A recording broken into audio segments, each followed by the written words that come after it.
Yeah, no, online. Okay. Good evening, everyone. It is my pleasure to welcome you all to today's webinar focusing on the evolving role of treat and extend strategies with aflibercept in retinal practice.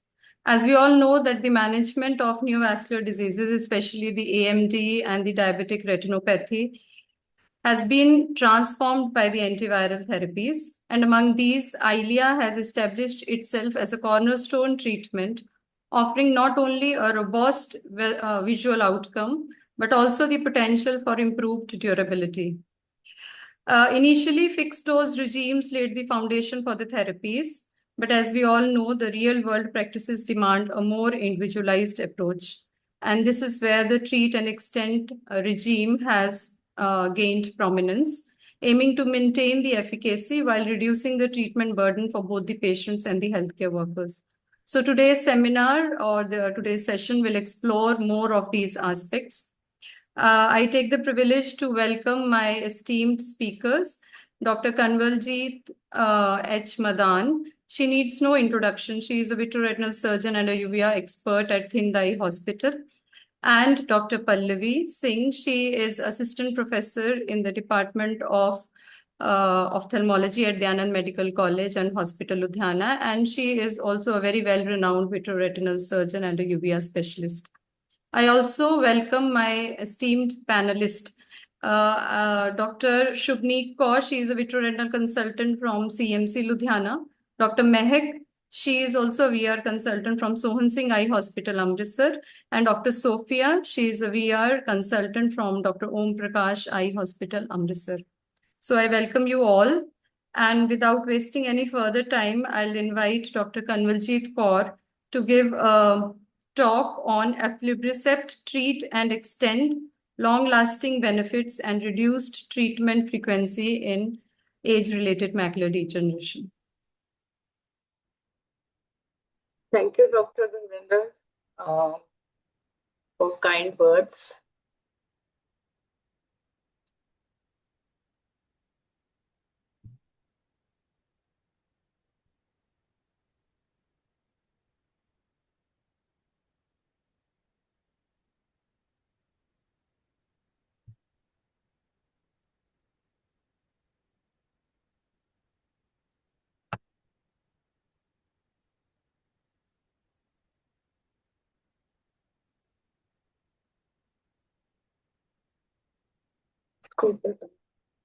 Is my screen visible?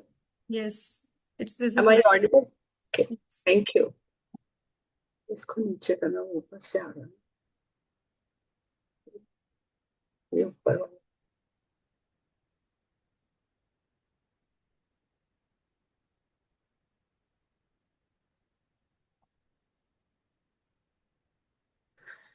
Good evening, everyone. I shall be discussing the role of aflibercept treat and extend manner with long-lasting benefits and reduced treatment frequency in neovascular AMD.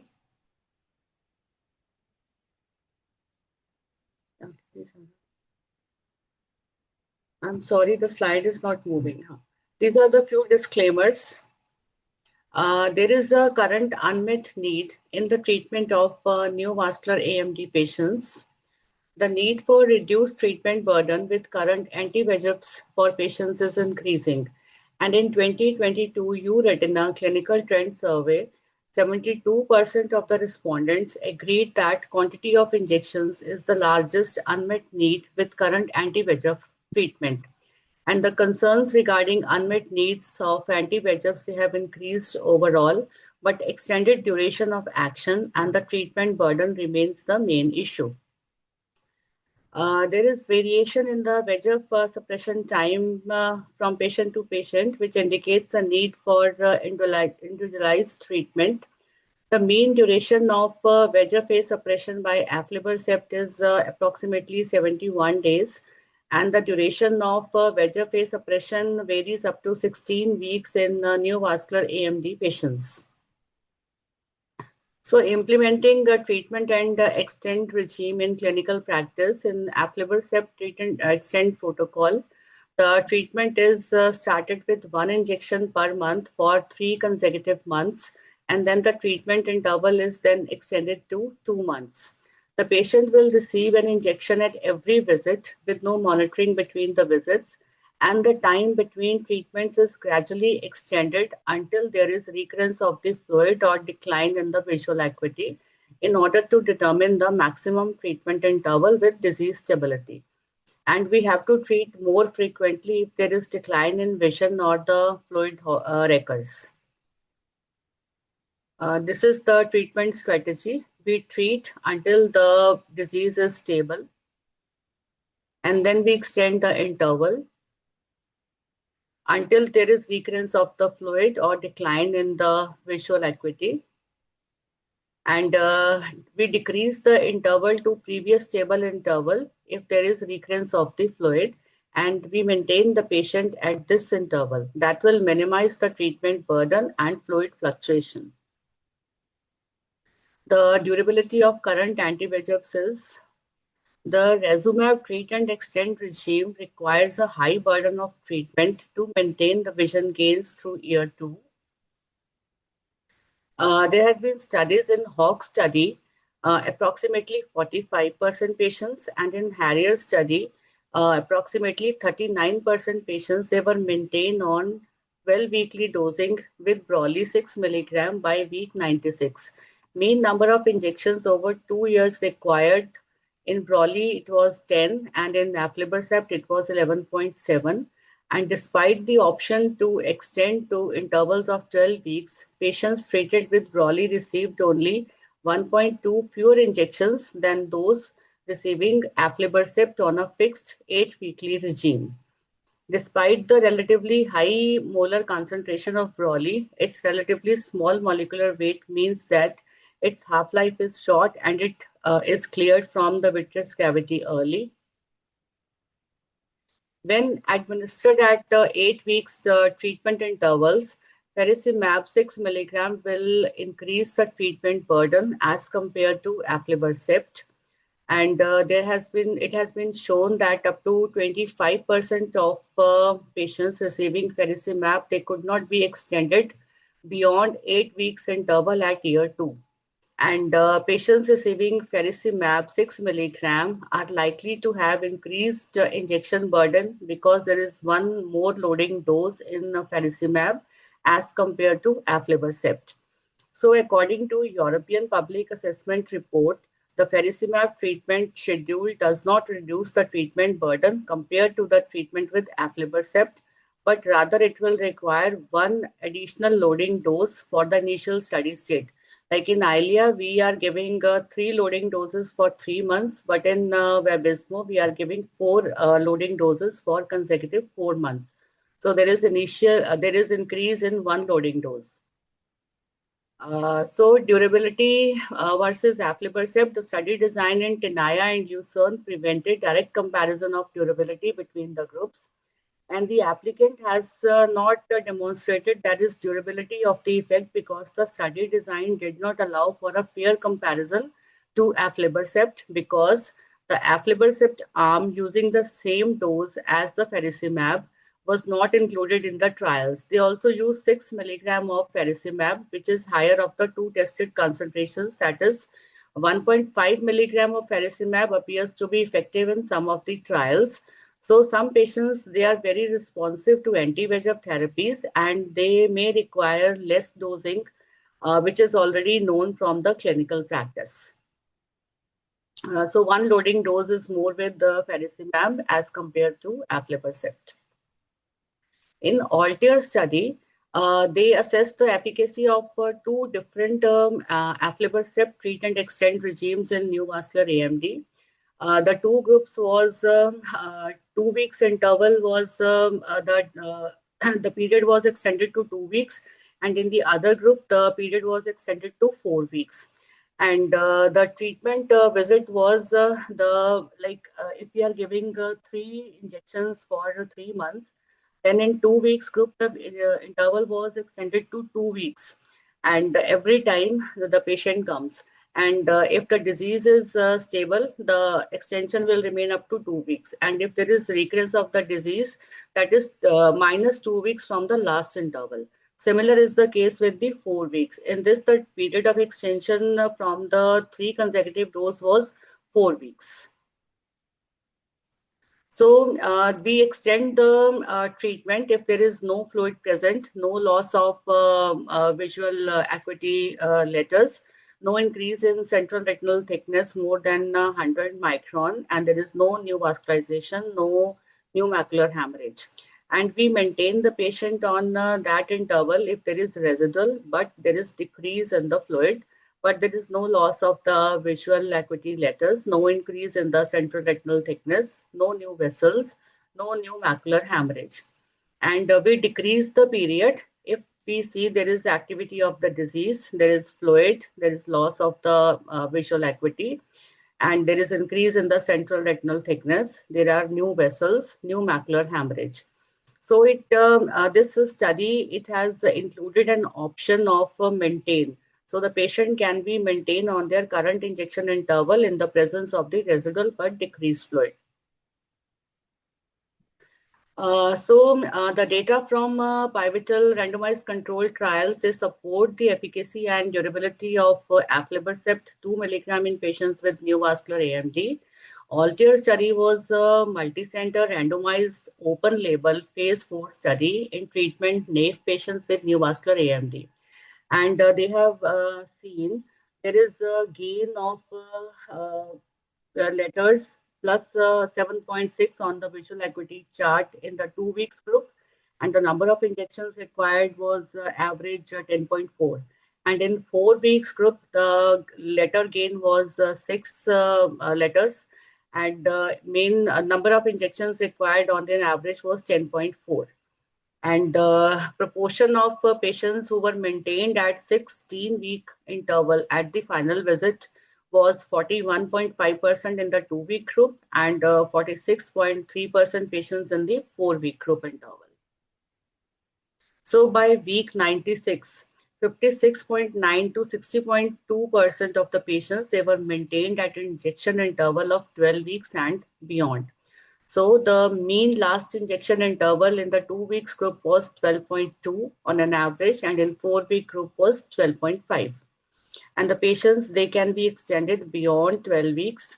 That was 56.9 in 2 weeks group and 60.2 in 4 weeks group. In Altair study, up to 96.2% of the patients, they can be extended to 16-week interval, and they can be maintained on this till week 96 with aflibercept. And that was 41.5% in the 2-week groups and 46.3 in the 4 weeks group. So vision gain achieved in year 1, they were maintained till week 96 with fewer number of injections required in year 2 in both the treatment groups. So mean number of injections required at week 52, it was approximately 7. In 2 weeks group, it was 7.2, and in 4 weeks group, it was 6.9. And the mean number of injections required till week 96, in 2 weeks group, it was 10.4, and in 4 weeks group, it was same. So can aflibercept 2 milligram achieve randomized controlled trial like outcomes in clinical practice? So it is yes, it can be achieved. This treatment and extend regime can be achieved in the clinic with a predefined exit strategy. Jaggi et al., they have observed that the mean number of injections required by the patients on an yearly basis, it reduced to 6 injections in the 4th year as compared to 11 injections required in the 1st year. And out of which 35% of the patients, they maintained disease-free period for 3 consecutive 16-week interval. So they met the exit criteria. So injection was not given in these patients, but they were kept under follow-up. In a study by Morocco et al., the vision improved from baseline to year 2 with aflibercept treat and extend regime with up to 61% patients receiving dosing interval of 3 months. And The mean injections required over 1 year was 7.4, and over 2 years it was 13. And by year 2, 60.8% they were being treated at an interval of 3 months. In a study by Taipel et al., up to 67% of the patients treated with the rapid extension protocol achieved dosing interval of 3 months after 2 years of proactive treat and extend regime with aflibercept, and the mean number of injections required was in the treat and extend moderate, it was 14.1, and treat and extend rapid, it is 11.6. In the treat and extend moderate means every time the patient comes, the interval was increased by 1 week till 12 weeks. And in rapid, the injection period was rapidly increased to 8 weeks. And at year 2, 46% and 67% of the patients were treated at an interval of 12 weeks. In a study by Itagaki et al., up to 75.3% of the eyes achieved dosing interval of 3 months after 3 years, and the mean number of injections required were 17.2, and 75% 0.3% of the eyes, they can be extended to interval of 3 months after the final injection. So the patients were maintained on this therapy. 2-year real-world results for aflibercept using the treat and extend regime in neovascular AMD and polypoidal choroidal vasculopathy. In this study, total of 43 patients were enrolled, 24 had neovascular AMD and 19 had PCV. And the best corrected visual acuity improved from 0.7 to 0.6 at 3 months after treatment initiation, and further improved to 0.6 at 24 months. So number of injections within 2-year treatment course was approximately 10.9, and at month 24, the treatment interval was extended to more than 16 weeks in 60.5% of all cases, and 278.9 in PCV cases. So the real world supports the long-term effectiveness and durability of aflibercept with proactive treat and extend manner. Like Jaggi et al., they have seen that the number of injections, they decrease. 11 injections were required in first year, and it decreased to approximately 6 injections in fourth year. So it indicates a proactive treat and extend regime. It can provide RCT-like outcomes in routine clinical practice in patients with neovascular AMD. So aflibercept has set a bar high for patient outcomes in clinical trials with a proven efficacy in the clinic. Of all available anti-VEGFs, aflibercept binds the most diverse range of VEGF receptor 1 lesions, which is a key driver of retinal disease. And as supported by wealth of data, it has been shown to deliver. And it has long-term outcomes with regular or proactive treatment. And it offers the flexibility to achieve and maintain the vision gains with interval of 4 weeks to 16 weeks by tolerating some residual fluid and reducing the treatment burden. These are my few representative case. This is the right eye of a patient. This patient had PED with the fluid, and at this stage we started giving aflibercept at monthly intervals. You can see the fluid has decreased. This is after the first injection. This is after the second injection, and this is after third. And the patient is maintaining good vision and is still under follow-up. This is the left eye. The patient is having large PED with the subretinal fluid, and the patient was given the monthly injections. We are treating them in a treat and extend manner. And see, the fluid has almost decreased with increase in the visual acuity, and the patient is maintaining very good vision and still under follow-up. So in our clinical practice, we are using treat and extend manner with aflibercept. And we have also seen that sometimes the patients who are resistant to routine these anti-VEGF agents like Resumab and everything they have tried. And when we inject Eylea, there is a marked decrease in the subretinal fluid, and there is increase in the visual acuity. Thank you. Thank you, Dr. Kanwal. Yeah, it was a quite exhaustive lecture on aflibercept treat and extend. We'll take the discussions at the end. So our next speaker is Dr. Pallavi Singh, and her talk is on aflibercept in wet AMD and diabetic macular edema, case-based insights. She'll be discussing with the cases. Dr. Pallavi.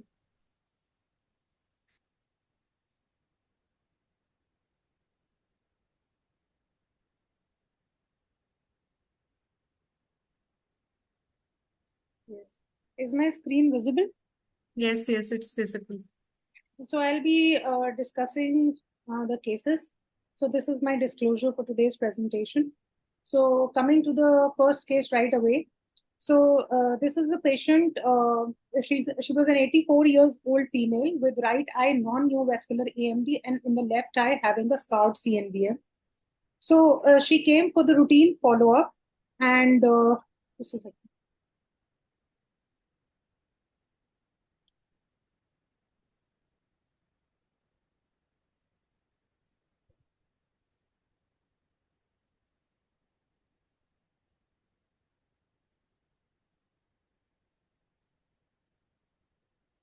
Something has happened. Just a second. Yeah.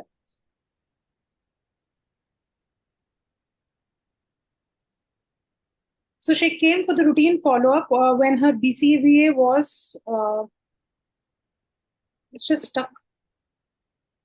Is the screen visible? Screen is visible. You can just move the slides up and down to see whether it is stuck or not. It's stuck somewhere. So anyway, so this patient, she came for a routine follow-up and her BCVA in the right eye was 6.9 and the patient was asymptomatic. But then it's just not moving. Just give me a minute. I think you can make a slide. I'll just share it again.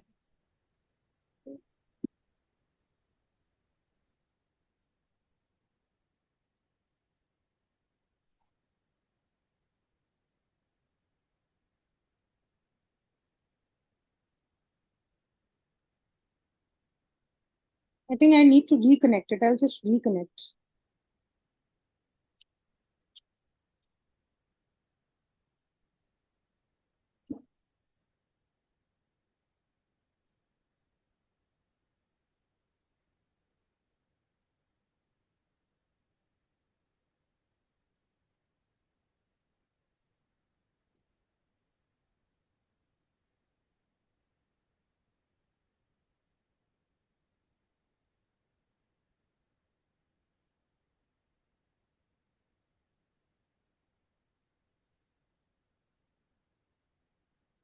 So I'll maybe connect it on another laptop. Meanwhile, we can just take the discussions.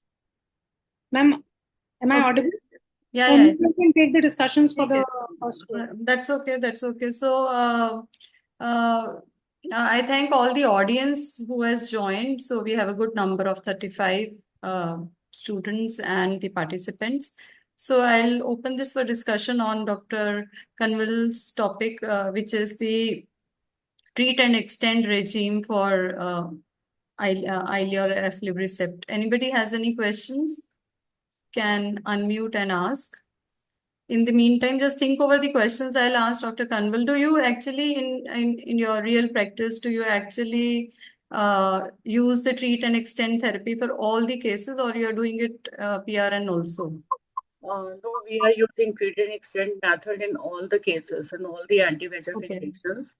Like I already told you, in our experience, we have seen a large number of patients who are on one anti-VEGF. Sometimes they don't respond or the disease activity is there. So we can just switch out to another anti-VEGF. Like the tissues, they become tachyphylaxis is there. The tissues, they don't respond to one anti-VEGF. So we can just shift the agent. And we have seen a very good response with the aflibercept in my experience. And we have seen there is decreased fluid and increase. The patients were really very happy with increase in the visual acuity. And you can just show the OCT pictures. There is fluid, and now after the injections, the fluid has decreased. And if there is increase in the visual acuity, so they really feel good. Okay, so when you do this treat and extend regime, so are you tolerant on like some amount of subminimal subretinal fluid, or you make it totally dry and then extend? So Actually, if there is a decrease in the fluid, but there is a residual fluid, it means we can maintain the patient on that week of interval. If there is totally it is dry, then we can extend the period. Like every time the patient comes, you can extend it by 2 weeks, then 4 weeks, then 6 weeks. so And keep if there is keep a them on residual follow-up. fluid, then you can maintain the patient on that interval only. Okay. We are doing it in clinical practice routinely, treat and extend regime. It actually reduces the number of injections and decreases the burden also. Yeah, so in the end, it actually, even if one injection is costly, the cost effectiveness of Yes, multiple injections will injections, actually yes. be And better. actually, the patient counseling is very important. Correct, correct. Dr. Sophia and Dr. Mahak, if you want to ask some questions. Dr. Kawaljeet, am I audible? I Yes, have a question, Dr. Kawaljeet. Yes. Actually, we have started working on this proactive regime, treat and extend regime. Is there too much of eco? yes, there's too much of eco. What Yes. do we do? I don't know. Am I audible or I should wait? You are audible, but there is too much of echo. I don't know why, but echo is there. Tech support team, can we help in this? Yes. This echo? You can also help, the tech support team can also help in displaying Dr. Pallavi's slides. Hello. Hello. Yeah. Yes, ma'am. So, Yes. support team, can we help ma'am for there is a lot of echo when ma'am is speaking. Can we help her for that? Yes, sir. Ma'am, ma'am has connected from two devices. Okay. So that is the reason. So, ma'am, you can just Yes, sir. disconnect on one device. I think that's why it is causing echo. Or you Ma'am, can keep one if- device a bit I mean- far off. Yes, ma'am. It's from my side that two devices are connected. Yeah. Yes.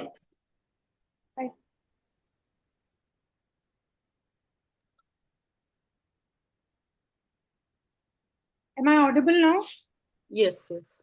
So we'll finish that question, ma'am, then we'll start. I don't think there's too much of echo. Maybe we can take the next lecture and we can talk about it later on. So you can start, Pallavi, with your.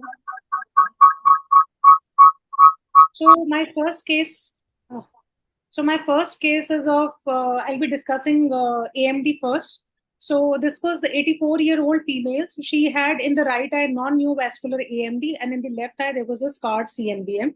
So on the follow-up, the left eye also developed CNVM, and vision was 636. So that was when the first dose of Eylea was injected. Then in the second dose, it was 624. In the third dose, it was 618. So we observed the patient for 1 month. Until 6 months, she was observed, and at 6 months there was reactivation. That is when the fourth dose was given. So we then again observed the patient for 2 months, and then in the fifth dose was injected as a maintenance dose. So this is the second case. He was a 71-year-old male. He had right eye neovascular AMD with visual acuity of 636. So the first injection was given, and after 4 weeks, second injection, and then there was a third injection. And fourth injection, we can see the OCT. So these are serial scans. We can see the fluid is decreasing. So after the fourth month, the patient was observed monthly. And then after every 6 months, and we can see there was no reactivation. So after 4 injections of Eylea, the patient had fairly good maintenance for 2 years. So out of these cases, and as well as the trials view 1 and view 2, it has been seen that aflibercept 2 milligram after 3 monthly doses was non-inferior to monthly ranibizumab, and it enabled extended dosing intervals with maintained efficacy. So primarily this drug helps in reducing the number of injections per year and in the extending doses. So coming to DME cases, this is the first case. So 62-year-old male had right eye PDR with vitreous hemorrhage, which was managed by PRP. The left eye had PDR with DME, which was managed with PRP and intravitreal Eylea. So why Eylea was chosen in this patient? Because this patient was coming from Dubai, so had a long gaps of follow-up. So this was at every 5 months, the injection was given, and he attained a vision of 612. So second case is 62-year-old diabetic patient. This was status post 7 ranibizumab, status post 1 Ozurdex implant, and status post 4 Eylea. So so it's not responding to anything, not even to Ozurdex. So from 660, the vision improved after 4 injections of Eylea to 612. Similarly, in the left eye, he had received 6 ranibizumab, 1 Ozurdex implant, and was not responding. And when Eylea was given from 624, the vision improved to 69. So as seen in Vista and Vivid, Eylea works pretty well in DME as well. And so what makes this drug better than probably ranibizumab and the other anti-VEGFs which are available is its mechanism of action, which is recombinant, because it's a recombinant fusion protein. So it combines with both VEGFR1 and VEGFR2. So it has a high binding affinity, broad ligand targeting site, and prolonged durability. Also, aflibercept strategy is important when there is persistent fluid, which triggers switching. So in recalcitrant cases, whether it is neovascular AMD or whether it is DME, it offers benefits for suboptimal responders because of its higher potency, because it overcomes the tachyphylaxis and the suppression, which is common with these drugs. So it has a better action. Then it's PIGF inhibition. So it is targeting the inflammatory pathways as well, and the rapid anatomy, as it has been seen that it dries up the subretinal fluid and also collapses the pigment epithelial detachment. So the clinical takeaways here is that aflibercept has dual indication for both DME and neovascular AMD, and it has proven efficacy. The extending dosing advantage because of its longer duration of action. It's a very good drug when a switch is considered in non-responders. And definitely in DME patient, we have to consider glycemic control in addition to the drug. The decision for giving which drug should be OCT driven, and also it has a well-established safety profile. So to conclude, a cornerstone anti-VEGF, aflibercept has proven as a cornerstone in anti-VEGF therapy for both DME and neovascular AMD with proven efficacy, durability, and a growing real-world evidence base. Thank you. Thank you, Dr. Pallavi. So the session is open for any questions from anybody. Dr. Sophia, you were asking something. Let us see whether the echoes are still there or gone. Okay. My recent question would be to Dr. Pallavi. I don't know. I think the echo is still disturbing. But what about your patients? You have shown the slides with ERM. How do you take these patients with Ma'am, ERM in which pathology? Ma'am, which pathology? DME. DME. Ma'am, in ERM, am I also echoing? Is it no, you are not echoing as much as me. So we have to look at ERM in 2 ways. So first we have to determine whether it's a global ERM or whether it's a vitreomacular traction. So if it is vitreomacular tractions, then definitely injection is rather a contraindication. We won't give any anti-VEGF for that matter because the traction can worsen if there is a component of traction and congenital retinal detachment. If it's a global ERM, then the chances of anti-VEGF working that well is definitely less, but it has shown to show some improvement, at least the inflammatory part of it and the part which is because of the leakage comes down, but the part which is because of the ERM, the vision loss which is because of the ERM, that stays. So it's always a good idea to give a trial of anti-VEGF in global ERMs, not in the vitreomacular tractions. Actually, Dr. Pallavi, in your second case, case number 2, there was little bit of ERM also present. The patient has been given large number of injections. Could you hear? DME patient. DME patient. Yes. I'll just check now. Case one. Next, yeah, this ma'am. case, Yes, ma'am. yes. Yes, There is ma'am. little bit of ERM also Bit of present ERM. because he has been given Ozurdex, Yes, Eylea, and ma'am. This is a global ERM. So this is a Hmm. simple ERM. We can go for just trial and see that patient is responding beautifully to injections. So that's what I'm saying. So these kind of global ERMs, we can give a trial of trial anti-VEGF. of But if injection. it's a traction which is in the anterior posterior traction, which is pulling the retina. So in those cases, definitely if I have to try an injection, rather I would try a steroid injection, not an anti-VEGF, because it will cause the crunch phenomena and it can worsen it. Yes. So my question as a non-ear surgeon is that there is so much of anti-VEGFs which are available in our basket. So in which case you decide in the first sitting, only, okay, we'll give Eylea, and in which sitting you decide, okay, we'll give some other things for the benefit of the audience and to me. How So, do you ma'am, decide? so in my practice, I would have, so it depends on so in my Ma'am, I think, Sophia, ma'am, you have to mute, I think it's ma'am's. Yeah, okay. Yes. So in my practice, it has always been driven by multiple factors. Number one is patient's affordability. So there is no doubt about it that these drugs, Eylea is definitely better. I would never go for brolucizumab for sure as the first line of therapy, except in few CNVMs, but not in DME in other cases because it has got a little bit side effect profile also. Adverse events have been noted, but so cost is one important factor in which we decide. So we can always, so very simple DMEs, we can go for ranibizumab, but then they are chronic DMEs with the OCT. That's why I said that we have to look at the OCT also. So the OCT features of chronic DME, we know this is not going to respond. So in first go also, we can go ahead with either steroid or Eylea also. And now with Eylea reducing their cost, I think all VR practitioners are going to go for Eylea as the first line. Not that I'm promoting it, but yes, it is a good drug when it comes to decreasing the DME and works well in DME as well, apart from neovascular AMD. So Dr. Kanwal, what is your take on this? In our clinical practice, first of all, patient selection is very important. Then second, the financial condition of the patient, because sometimes the patients now they are having insurance policies also. We have very less experience of Eylea in DME patients. We are using it in neovascular AMD patients. And definitely if the patient is having PCV, our first choice would be Eylea only. In neovascular AMD, we are using ranibizumab, we are also using. But in DME patients, we have a very less experience of Eylea. We are not using it as first line.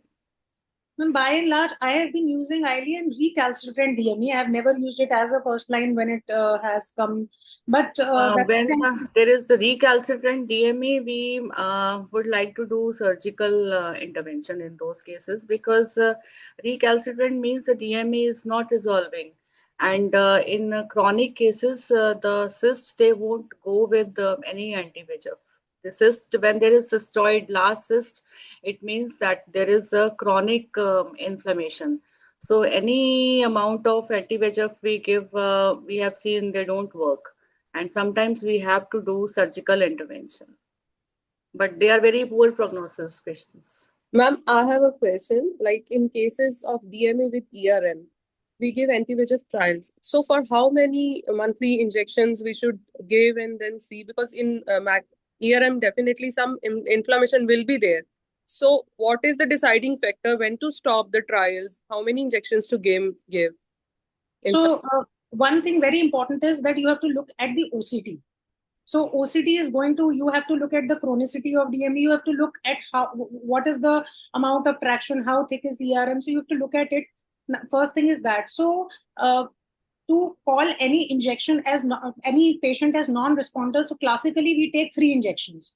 If with 3 injections there is no decrease in the thickness, if there is no improvement in the visual acuity, so we usually take it as 3 injections. But see, it depends from patient. Sometimes after 1 injection only, patient is saying that I am not getting any improvement, I'm not going to stick to it. So it is something which you have to see case to case base and then make a decision that whether it's going to.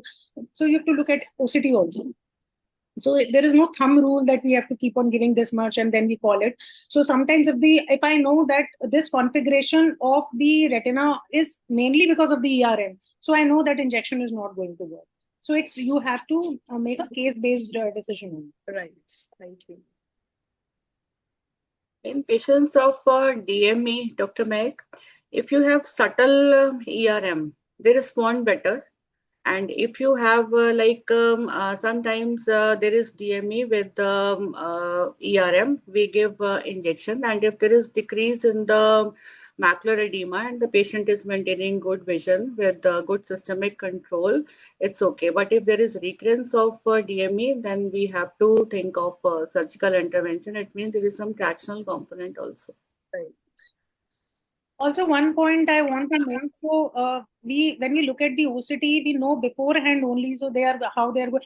So if there is presence of subretinal fluid, so we know that these can be patients who can be non-responders. So maybe we can now they respond better to steroids, they respond better to Ozurdex, and maybe with coming time as the injection cost of Eylea is coming down, we may consider these patients to straight away go with Eylea also.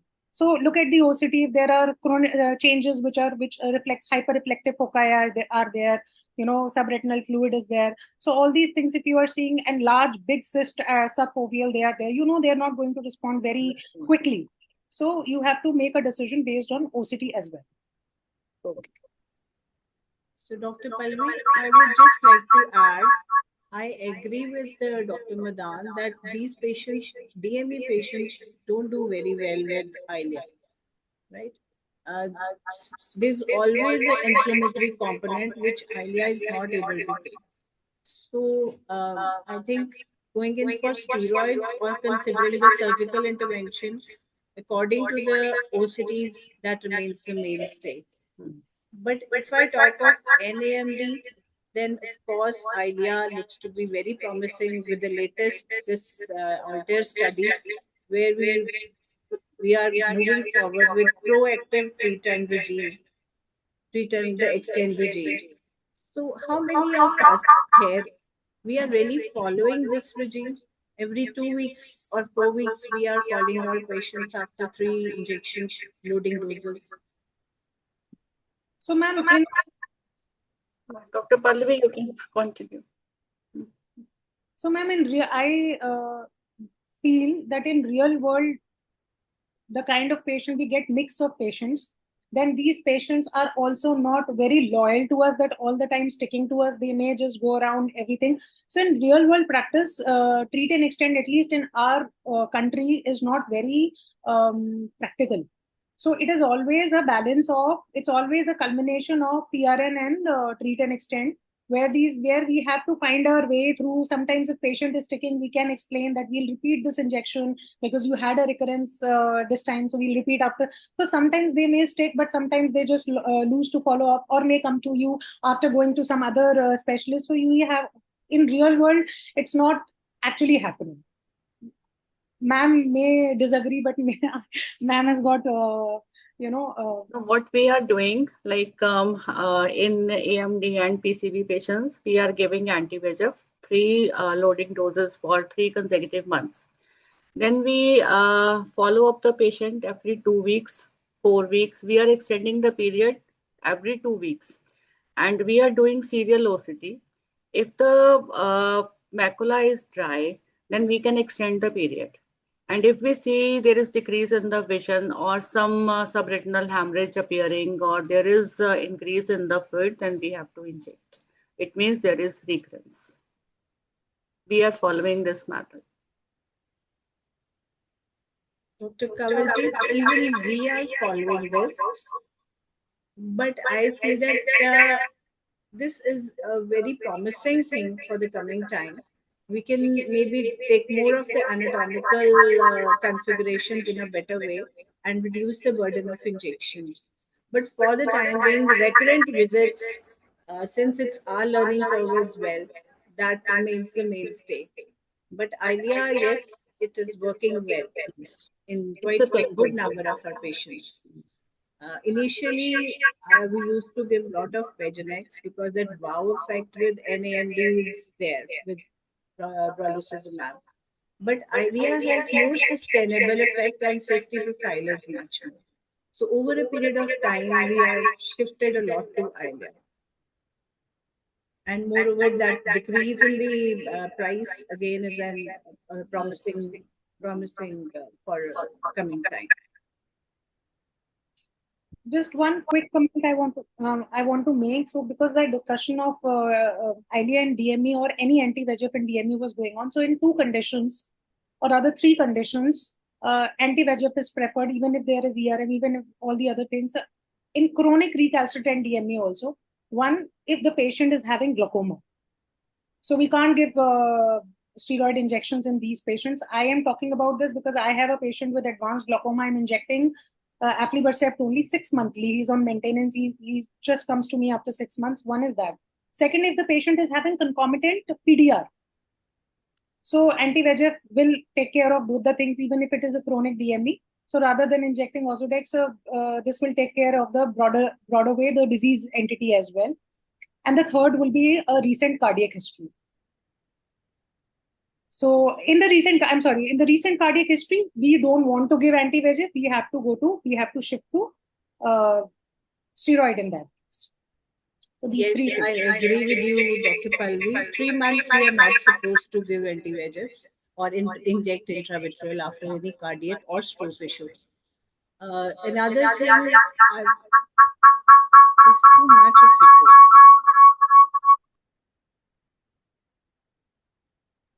Another thing we were talking of ERM of glaucoma patients. I have 2-3 patients who have recalcitrant DME. We are not able to resolve that at any point, and patient is not ready for surgery. So we just maintaining an Eylea, and then after 6 to 8 months we stopped everything.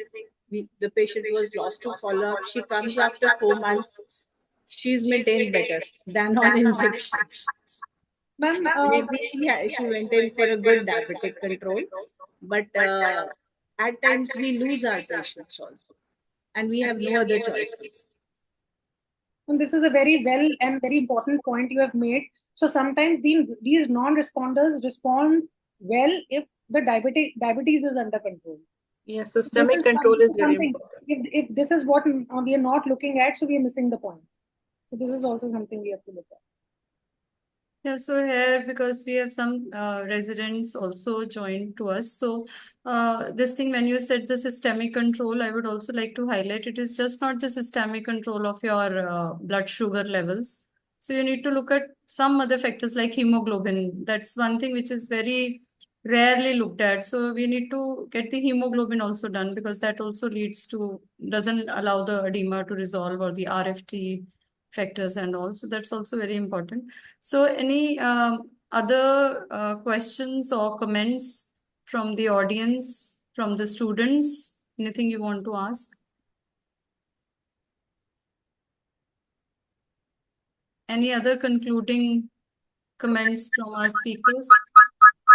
Before starting, like in diabetic patients, before you start any treatment, systemic control is very important. We have to look for do the systemic investigations. Only then, if the patient is having high blood sugars like 700, sometimes the patients they come to us. So first of all, we tell them to control the blood sugar level. Systemic control is very important. Dr. Palvi? Yes, I would I like think to diabetic DME, neovascular AMD and PCV, as ma'am has rightly said, it is a obviously these drugs work very well. The newer anti-VEGFs, they work very well in PCV and AMD. So if given an option, if the pocket of the patient is allowing, so I think one can straight away go ahead with the newer anti-VEGFs. For DME, of course, it's never in any of the trials it is said that this is inferior or it is said it's non-inferior to monthly injections. So that is what has come up. So one has to make a good decision on the treatment one has to follow. Counseling is very important for the patient, and then definitely looking at as the patient as a whole, just not vision, just not OCT, as ma'am has said. So looking at the systemic control and just talking to your patient, because it's mentally very, very distressing for the patient to come again and again getting injected. They get very, very annoyed. So counseling the patient is also very important. This is for all the residents. So because you come in contact with these patients, so you have to straight away, you have to tell that there is maybe a need for multiple injections and things like that. And the vision will improve slowly, because sometimes the patient would come and the next day he said, "Kal injection mila tha, aaj nazar kyun nahi achhi hui?" So counseling is a very, very important part. So one has to take care of that. Dr. Sophia? Yeah, I would like to add that as of I remember that aflibercept came in market in 2011 now. Until then, till now, from that time, it has maintained its frequency of injection, its safety profile, and the mechanism of action, right? So that thing, along with this new Atelier study, where we are doing proactive treat and extend, I think it should be much more promising. I don't have too many patients with this regime, but as of now, we have started and it's started working well. The drying effect, we can compromise little bit, but visual acuity, anatomical maintenance, that is working well. And moreover, we catch the disease before it becomes active. That's the main idea of this study. So let's see, hoping for best in future. Dr. Mehak, any final concluding lines from your side? I'm new in this vitreoretina stream. I've been with Dr. Rasbis from last 1 year, and I've in my this small short period, I have seen that Eylea has worked well, and some patients who were previously on Eylea, and they know that this injection will work on me, and they are happy to get it when we see any activity. And it's nothing. Those who can understand and see that they have seen betterment in their visual acuity, so they don't worry about the pocket or how they are going to manage, but they know that this injection is the one that has worked for me, and they're happy to get it. And we have seen very good results as well. So I think this is a very good drug for NAMDs. One last question, Dr. Gurvinder. Any experience with CKD patients? Which anti-VEGF is preferred? So you're asking me? Anybody? Dr. Palvi will answer. She is a VR surgeon. Experience with? And for CKD, so they have come up with a new study. I will share it once on the group. So there were earlier there were no guidelines regarding a CKD patient or a kidney patient on dialysis, whatever. So they have come up with some guidelines. Though with most of our patients with CKD, we send it for because we are working in a multi-speciality hospital and with the largest kidney unit in the north of India. So we send these patients. So most of the time they say there is no contraindication. They say until unless even dialysis is also not a contraindication for anti-VEGFs. So most of the time they clear the patient. So if there is a patient of CKD per se, from nephrology point of view, I am not well equipped to say that, but it is always better to get a nephrology consultation. But then there is a paper that has come. I'll share that paper. So that has given some sort of guidelines, though I didn't get the time to completely read it. But it's always better to get a consultation. But it's said that aflibercept is the safest anti-VEGF which can be used in CKD patients. Maybe because of its action, I don't have any authentication for this, but usually we take aflibercept as a drug of choice. And because of the molecule size. Yes, molecule size, it works on mechanism of action. Mechanism of action. That is considered the safest. So for last quite some time, we are not using any other anti-VEGF in CKD patients. Ozurdex is safe, I think, in CKD patients. Razumab, they say no, but sometimes there is. Yes, it remains the main, but regarding anti-VEGFs, we prefer aflibercept. Eylea is preferred, ma'am is right. Eylea is preferred. They say Eylea is preferred. Yes, ma'am. Ma'am, but that's what I'm saying. Even the most sick patient, when we talk and discuss it with the nephrologist, they never say it's a contraindication. So there is no proper consensus on it. Oh yes, we had a doctor patient We were injecting him Eylea, and after say a year or so, he comes and tell me that my kidneys are bad because of this. So a medical doctor is also saying this. So what to talk about the layman? So this concept is still not very clear. But CIS, we are taking aflibercept. Okay, so at the end, before I conclude, I'd like to thank our audience first for their patience and for their participation. And I'd like to thank all our speakers, Dr. Madan, Dr. Pallavi, and our panelists, Dr. Sophia and Dr. Mehak. And also, last but not the least, Mr. Kavalpreet from Eylea for organizing this session. Thank you so much. And I conclude with a sense of gratitude that we have become a bit wiser as far as aflibercept is concerned. Thank you, everyone, and good night. Thank you so much. Okay. Thank you, respected doctors, for taking out your valuable time, and that too on a Saturday evening to attend this meeting. So I'm highly thankful to Dr. Gurvinder Kaur ma'am for chairing and moderating the meeting so well. And for excellent presentation, I'm highly thankful to Dr. Kanwaljit ma'am with a lot of learnings and very good cases by Dr. Pallavi Singh ma'am. So thank you ma'am for your presentation. And our esteemed panelist, Dr. Sophia Singh ma'am, Dr. Mehak D'Souza ji, and all the audience, those who have joined. So your presence is a motivation for us. Your active participation is a motivation for us to conduct such meetings more often. So thank you so much once again for your valuable time. Thanks. Thank you, Thank you. Thank you, everyone. Good night.